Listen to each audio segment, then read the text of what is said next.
P D M کا ایک سال۔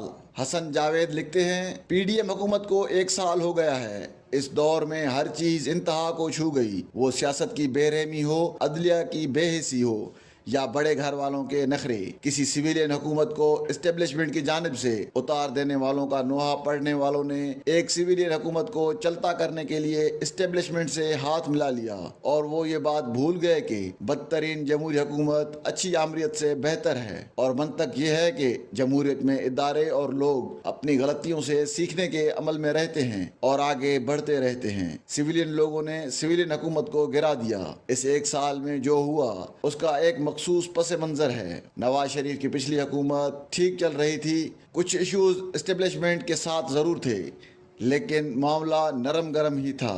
اسی دوران پاناما کیس شروع ہوا اور نواز حکومت کے لیے خرابی کا عمل شروع ہوا۔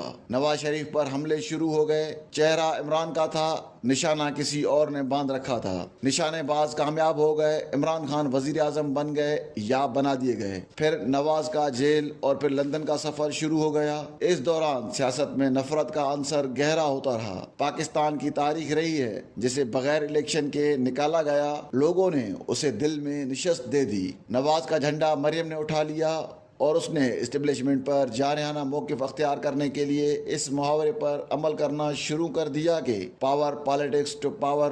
لوگ مریم کے گرد جمع ہونے لگے۔ مریم T20 کے کسی جارح سلامی بلے باز کی طرح وکٹ چھوڑ کر اسٹیبلشمنٹ کے ہر گیند کو زوردار ہٹ لگا کر پیویلین میں پھینکتی رہی۔ اس کے ہر چھکے پر بڑا گھر پریشان اور عمران حیران ہوتا رہا۔ مریم کا ہر چھکا اسے ضمنی انتخابات میں ایک نشست دلا رہا تھا۔ یہاں لوگوں نے اس کا تقابل بے نظیر سے کرنا شروع کر دیا، لیکن جلد ہی یہ کام بند کر دیا گیا، کیونکہ مبصرین نے احساس کر لیا تھا کہ یہ تقابل بیکار ہے۔ بے نظیر نوجوان تھی، اس کے باپ کا سایہ بھی اس کے سر پر نہیں تھا اور اس کے پھٹے چپل پہننے والوں کارکنوں پر کوڑے برسائے جاتے تھے۔ وہ سخت ترین حالات سے گزری تھی، لیکن بے نظیر نے آمریت سے برسوں جنگ لڑی۔ ادھر کام عمران سے بھی نہیں ہو رہا تھا۔ لانے والے پریشان تھے کہ کیا کریں اور کیا نہ کریں۔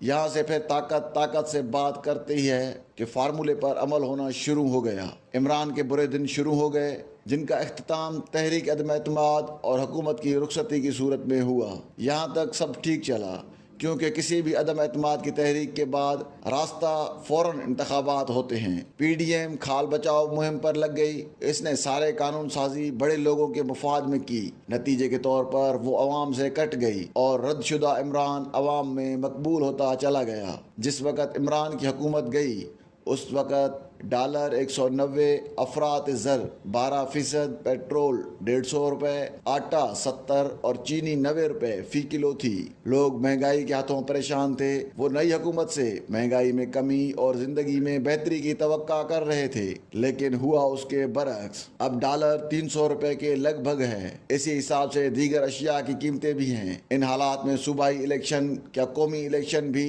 نون کی مفاد میں نہیں ہے؟ اس لیے وہ مستقل اس کاوش میں لگے ہوئے ہیں کہ الیکشن جتنی دیر تک ملتوی کیا جا سکیں کیے جائیں۔ سوال ہے کیا کیا جائے؟ کیا صرف ایک دوسرے کے خلاف الزامات سے معاملات بہتر ہو جائیں گے؟ ایسا بالکل نہیں ہوگا۔ ابھی بھی وقت ہے، سب اپنی غلطیاں تسلیم کریں اور انتقامی سیاست کو دفن کر کے معیشت پر سیاست نہ کرنے کا معاہدہ کریں۔ پھر الیکشن میں جو پارٹی جیتے اسے 5 سال سکون سے کام کرنے دیں۔